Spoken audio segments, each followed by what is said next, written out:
Hi everyone, welcome back to Live Darts with me, Phill Barrs. The first major of the year is done and dusted, the Masters in Milton Keynes, and yes, MVG won it.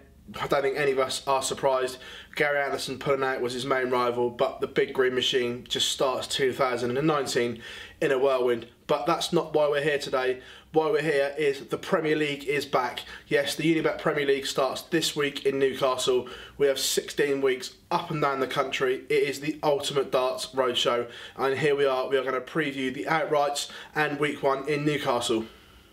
As we head to Newcastle, world #1 and world champion Michael van Gerwen is looking for a 5th Premier League crown, already holds 4, and you'd be a brave man to back against him this year. The big green machine has started the year unbelievably well, and who can stop him? I say that because, as we all know, Gary Anderson is out of this year's Premier League. The Flying Scotsman has been forced to pull out due to that long-standing back problem, and we all hope now that Gary takes the time to get better, get well, because the sport needs him pushing Michael at the top, because when they're both at it, they are both just irresistible. But who would replace him? That's been a talking point all across social media over the last 24 hours. It's been a hotbed of activity as the Premier League has a new twist to it. The PDC did something quite controversial, quite new, quite fresh. Everyone was talking, right, who was going to replace Gary Anderson, and Whitlock was talked about, Chizzy was talked about, but the PDC have gone away from that and they've called it the contenders. Now, instead of having a direct replacement for Gary Anderson, over the first 9 weeks of the Premier League, we will have almost a guest spot, it's called, where a young emerging player will come in and play in the Premier League for a week to give them some experience, to give them a taste of what it's like. The 9 are Chris Dobey, Glenn Durrant, Dimitri Vandenberg, Max Hopp, Luke Humphreys, Nathan Aspinall, Jeffrey Dejuan, Steve Lennon and Hendo, Big John Henderson. The 2 left ball ones are Steve Lennon and John Henderson, but they are playing relatively in their home cities. Steve Lennon will play in Dublin and Big John will play in Aberdeen. So commercially I get it and I get the reasoning. Really excited to see Glenn Durrant play on a PDC stage on that big environment. Since winning his tour card, the 3-time Lakeside World Champion will thrive in this. There's no question whatsoever. His stage game is up there with the very best. The rest are all young contenders that have done well over the last year. A number of them had good worlds. Jeffrey Dejuan had a great year last year, the match play. So I'm really interested to see how they get on, how they thrive in that environment. It's not everyone's cup of tea, but I quite like it because some players didn't do enough to push themselves in to the Premier League to nab that final spot for me.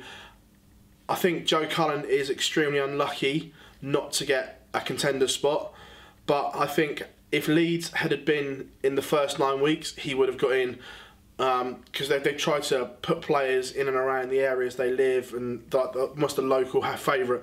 So so Cullen can count himself extremely unlucky. I'm sure Chizzy, Simon Whitlock, Ian White and Darren Webster are the 4 as well that will be at home. Not too happy with it, but life goes on. It is what it is. I'm looking forward to seeing how it works. What do you all think? Let us know on social media if you haven't already what you think of it. I've given my opinion out there, so I'm looking forward to it. Won't be surprised in the outright markets that the world #1, the world champion, is a huge favourite with no Gary Anderson. MVG currently 13 to 25 with title sponsors Unibet, and he is a big favourite. Michael Smith, second favourite at 13 to 2. The Premier League finalist, the world finalist, in terms of betting, seems a long way away from MVG. But we all know Bully Boy can turn it on, and he is an absolutely stunning player, and we're starting to see that on TV. All players just want to get to the O2 first of all, so the outrights, if you're going to have a bet, is probably the time to do it now, because those odds will shrink as form comes in and out. Then we have 2 locked together at 9 to 1. We have former world champion Rob Cross and Peter Wright. What do you think of those odds? I think we'll see the best of Rob Cross this year. Peter Wright signs that his form is coming back at the Masters, got to the semi-final, stuck with the same dart, changed the back end a little bit. I'm not sure if it worked, but Peter seemed to think it did.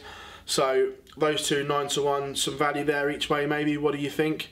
Next up we have Mensur Suljovic at 16 to 1. He was a bit unlucky in last year's Premier League, played well but didn't get the results. What do you all think? Mensah again put a stunning performance in at the Masters, then run up against Michael. Is capable of going deep in the Premier League, no question about that. 16-1, what do you all think? Next up, we've got the unflappable James Wade at 25-1. We all know what Wadey does. He's back in the Premier League after a stunning year last year, winning back-to-back TV majors, and you certainly wouldn't write him off. Got to the Masters final, he knows how to win games. In the industry, we call it wading. He just wins games and looks comfortable doing it, and then you look at the stats and you go, how's he won that? But he does. James Wade will find a way to win and compete at any level. Next up, Daryl Gurney at 33-1. DG wasn't at his best at the weekend, but there were signs last year, winning another televised title, that Daryl Gurney can go well in this year's Premier League. He's capable of big averages, big scoring, maybe some value there at 33s.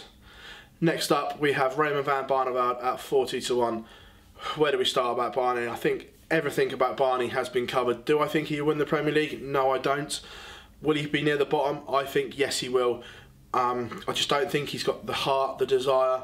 However, this is the one tournament that if he's going to produce, it might happen here, because he's got to just get up for one game a week. So maybe Barney can rekindle some passion this Premier League. Personally, I don't see it happening, but if you fancy a bit of the Dutchman, 40-1.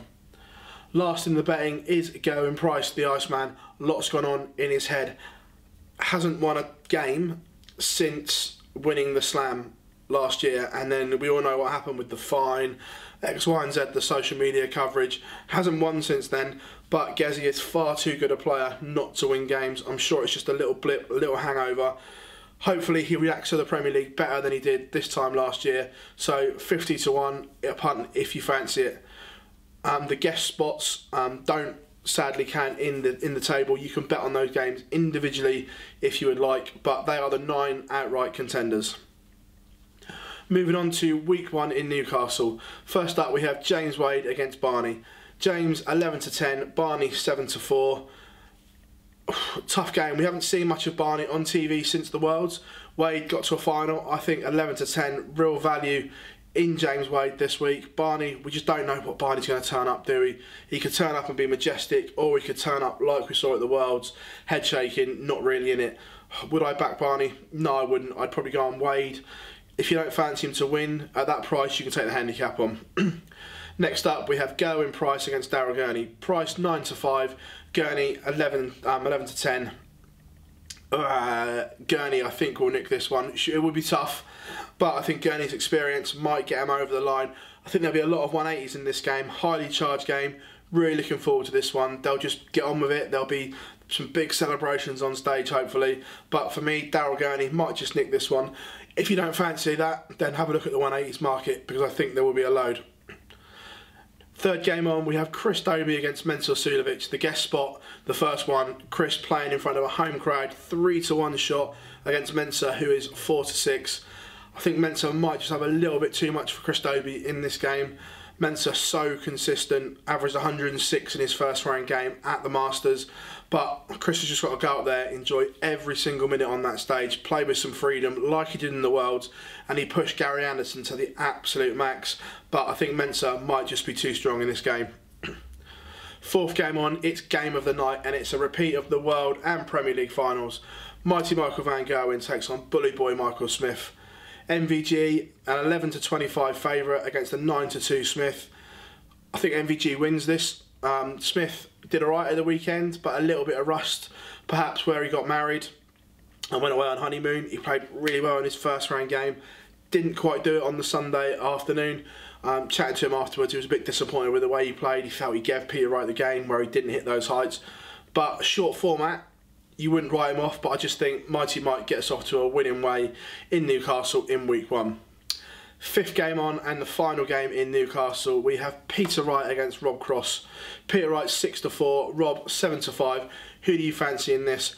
Although Rob lost in round 1 at the weekend, he actually did alright, averaged nearly 98, didn't do too much wrong. Sloppy first session cost him. Peter Wright getting to the semi-final. This could be a really close game. This could be the draw. of the night. We'll have a look to see what you think about that. There always seems to be a draw somewhere in the night, and if you were backing it, this would be the night for me. So that is all the action from night 1 of the Unibet Premier League in Newcastle. We will be there covering it live for you. So remember, follow us here at Live Darts for all the action of the Unibet Premier League. Follow us on Facebook, Twitter, Instagram and YouTube for all your darting needs across the Unibet Premier League. Thanks for joining us here at Live Darts, and we'll see you all soon.